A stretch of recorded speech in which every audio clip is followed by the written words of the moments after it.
and welcome to another episode of Disruptive Dental Sciences. My name is Dr. Sabiha Bunek. I'm the CEO and owner of the Dental Advisor, and I am honored and excited about our guest today, Dr. Tiffani Dunn. She's a colleague of mine. She's a friend of mine. I've been to Hawaii to go visit her, and I'm just super excited to have her as one of our evaluators of the Dental Advisor and also on this podcast. So welcome, Tiffany. Aloha.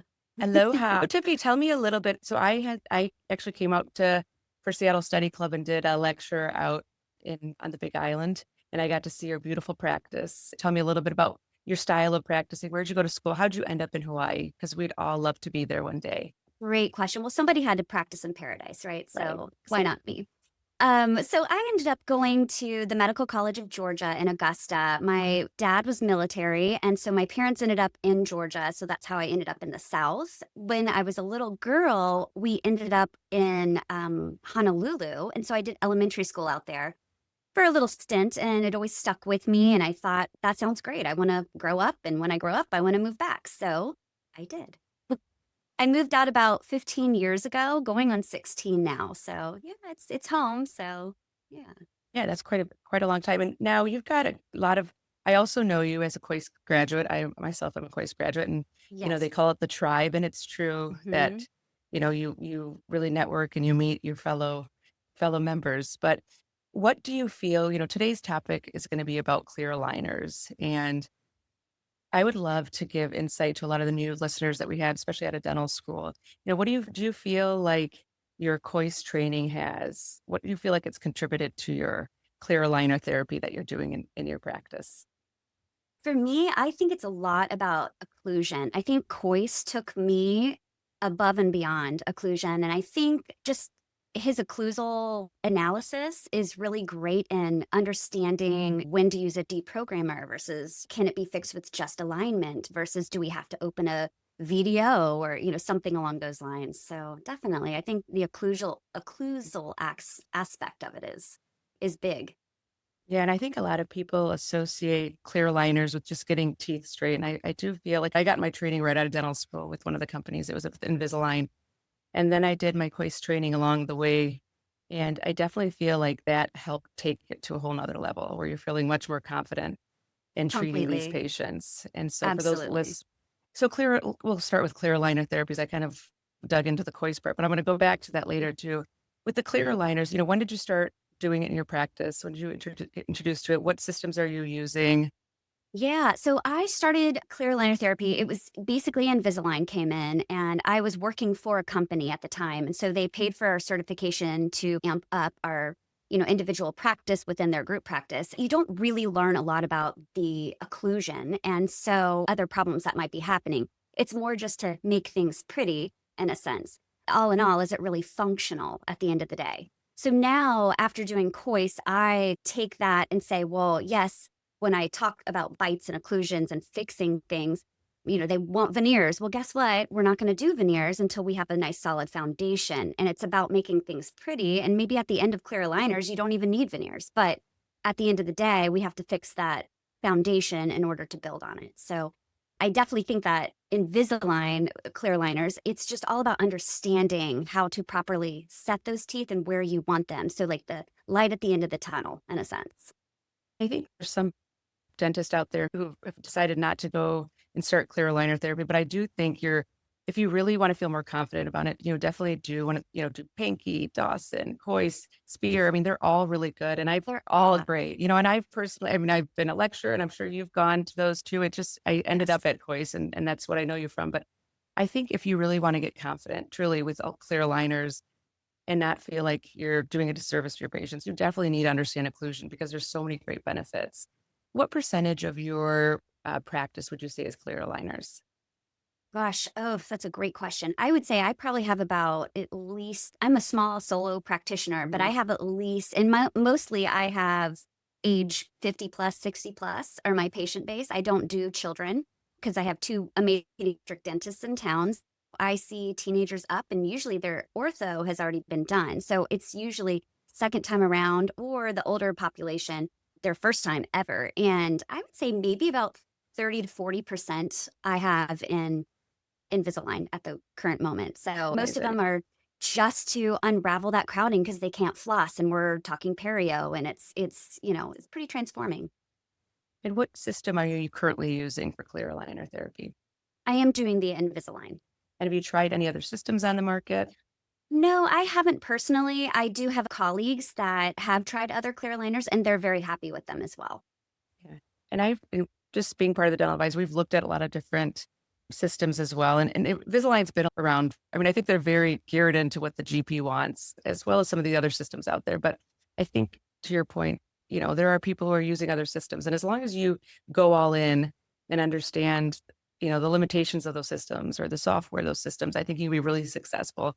And I myself have always gone back to Invisalign, and I question it too, because, there's so many other good systems out there, but it just seems that they are really doing a good job of improving that software and getting the GPs engaged. And the educational piece seems to always be there. The reps are in your face and they're bringing you things to look at and Right. new tools.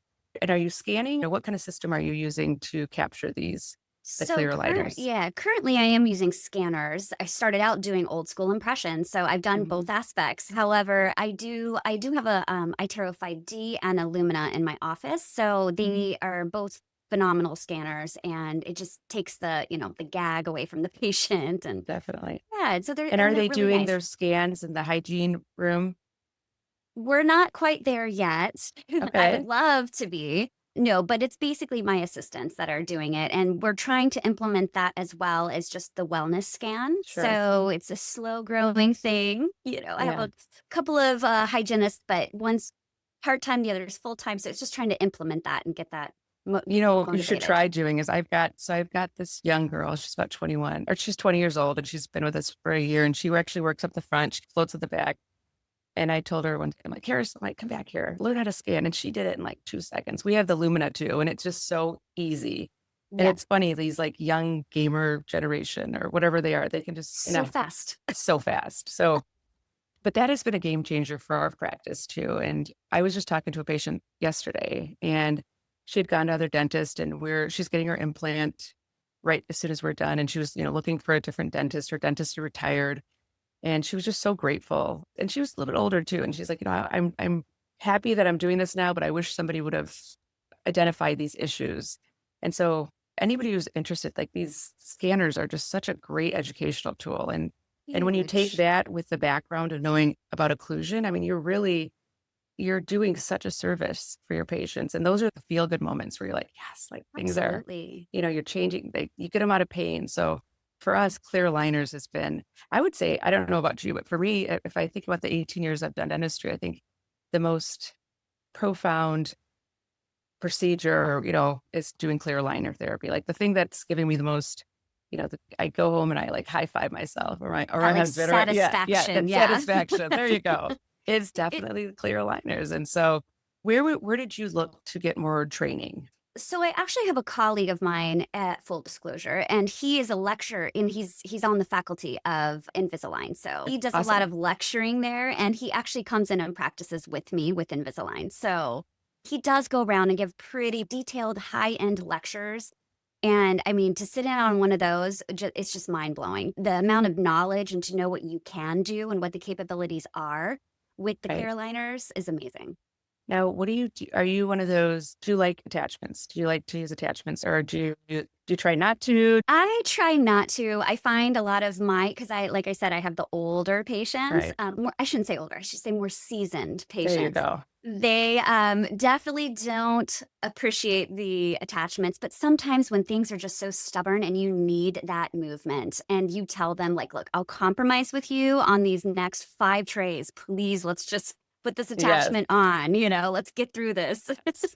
And it's so amazing how compliant people are too, right? I mean, it seems like with Correct. Invisalign therapy or clear aligner therapy, we're able to get, compared to traditional, I mean, I've talked to, my orthodontist colleagues, that you are able to get faster movements just because of the technology and things. So, like, hey, you can get done here, like this time frame, or we can add some attachments and get done a little bit later. Now, when you do attachments, do you prefer to use like a flowable tape material or a packable material? What are you using? Do a flowable material. I just think the handling is just a little bit Yeah. easier for me. What about you? Yeah, I love using a flowable. I do, like a highly filled flowable.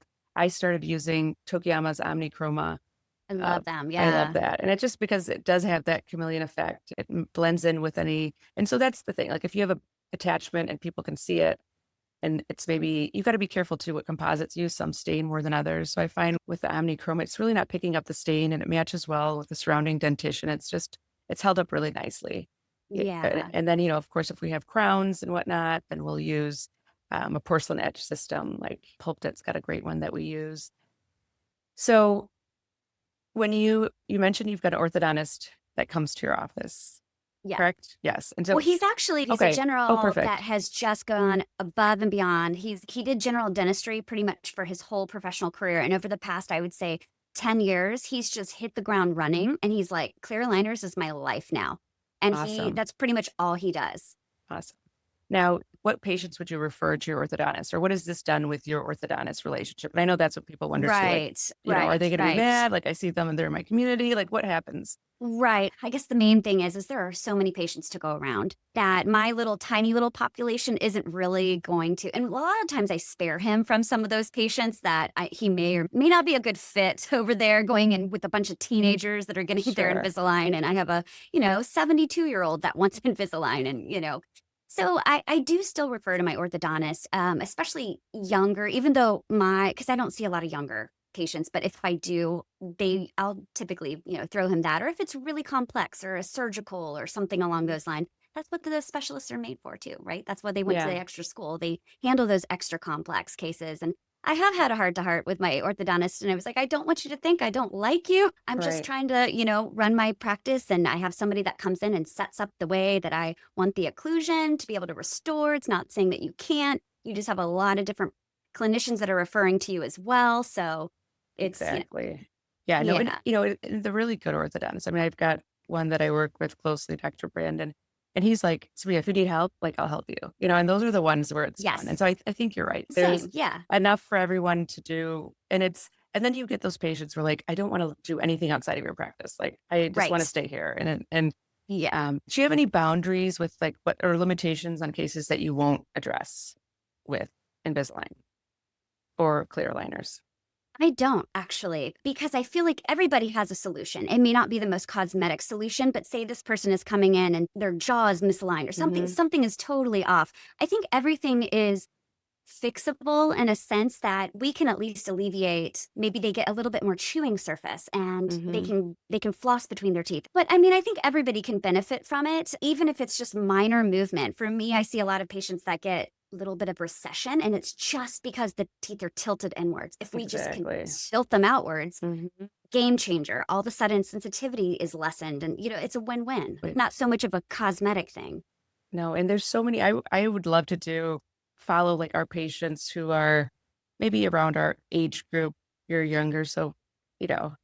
But if we were to follow them to like let's just say our parents' age, I mean, like everybody that I'm seeing past, it seems like 60 are all, they've got crowns in all their teeth, they have root canals, and it's just the way that things are managed.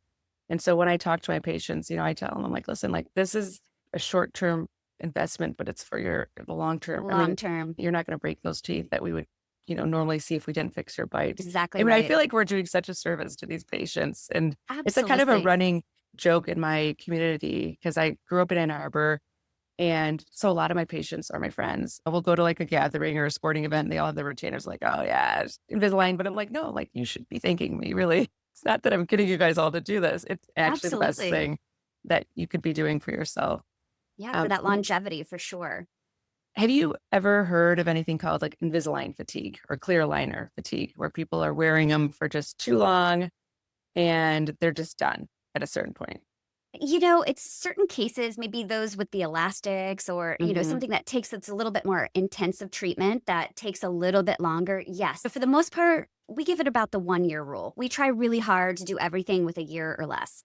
And especially those complex cases. And if it's just totally patient compliant, and if they're just over it and done, it's like, at least we've brought them a lot further, and we have to respect the patient in that sense too.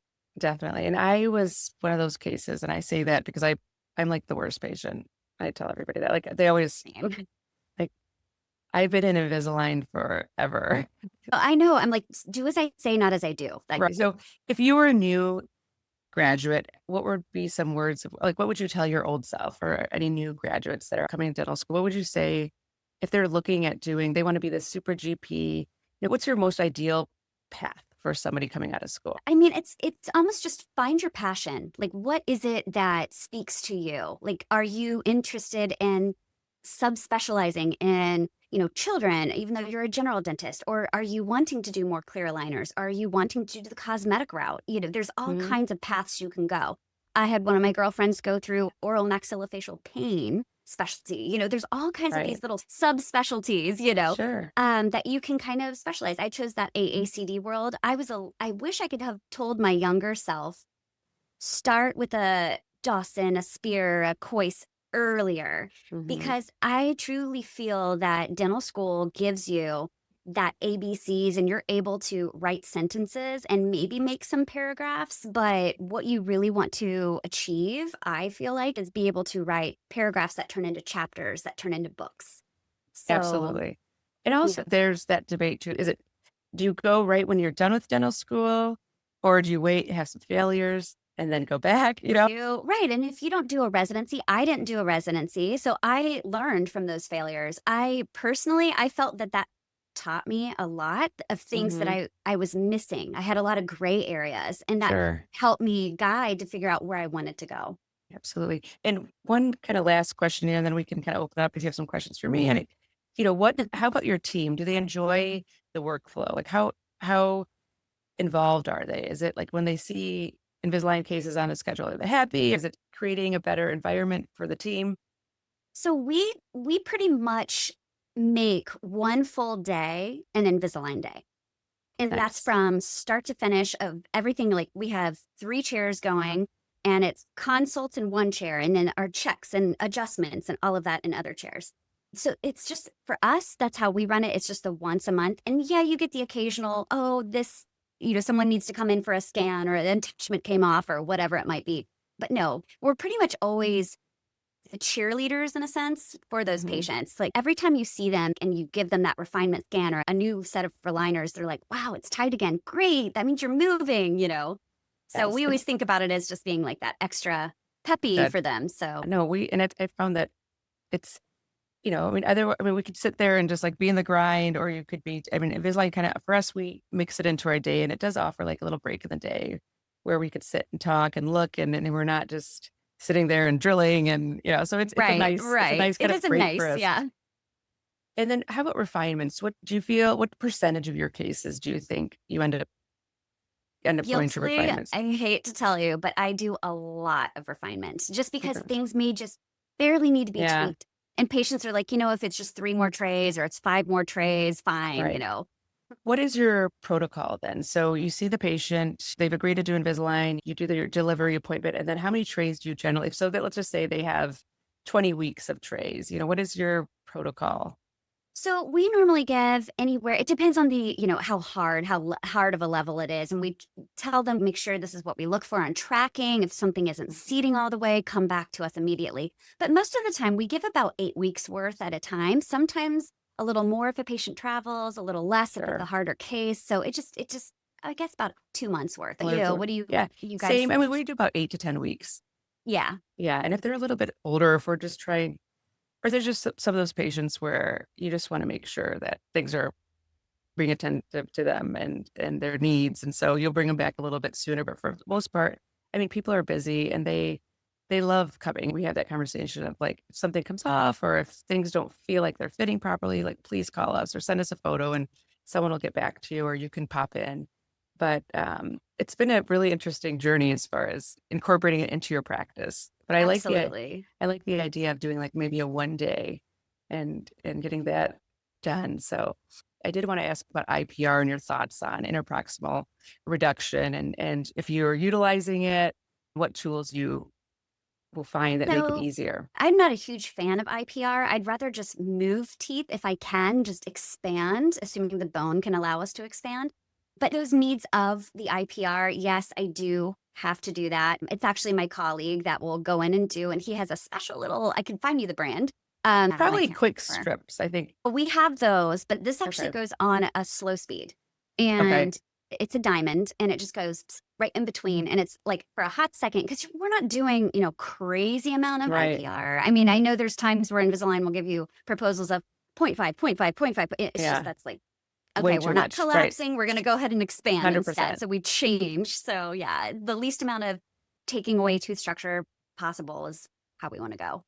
How about you guys? Like, So what are you doing? I really like, there's actually a brand, it's called Quick Strips, and the gentleman who founded it is in Michigan, and that's not why I'm using it, but it's just interesting that so it's a little system, and it goes from like 0.2 to 2.5. And so whatever you need, it's a pretty quick, easy recipe, to follow. But generally, and I'm the same way with you, like I don't go all the way up, and so when I bring them back at the 8-week mark or the 10-week mark, I'll just double check it. And sometimes even towards the end, when we do like our final evals, if it looks like, tooth number 24 just needs like a little push to get there. Yeah. I'll do a little IPR there, and then him where the tray's a little bit longer, 9 times out of 10, it goes right into position. Yeah. So lines. Yeah, exactly. Once you get really comfortable with it, you'll see when it needs to be done, where it doesn't, even in places where there's nothing prescribed, but maybe it just needs to be a little polished in between the teeth just so things can slide through better. Right. Absolutely. And I find like with the final retainers too, I just find like they get that final push too. Absolutely. So absolutely. Yeah, I love a little IPR, but I definitely try to be respectful and try to figure out ways, same as you, like looking at the Bolton, figuring out, can we add to the laterals? Can we do something to give us more room versus taking off more tooth structure? So that's been helpful. And that there is the Academy of like clear aligners too. I haven't done, but I've heard great things. The AAC. Yeah. Have you maybe done? maybe that's where we go next. I think we should take the show on the road, Tiffany. Now you're talking about it. It's been a while. I know. I think maybe we should go to the clear aligner meeting, and we can come back with some tidbits and little pearls for our patients and for our viewers, and we'll do a round 2 of this. So thank you all for listening today. And if you have any questions about some of the products that we talked about or products that we've looked at the Dental Advisor, please visit the Dental Advisor website or reach out to us. But it's been great to have you, Tiffany. Thank you so much. Thank you, Sabiha. I appreciate it. Aloha. Glad to be here. Yes. Aloha. Aloha. I know.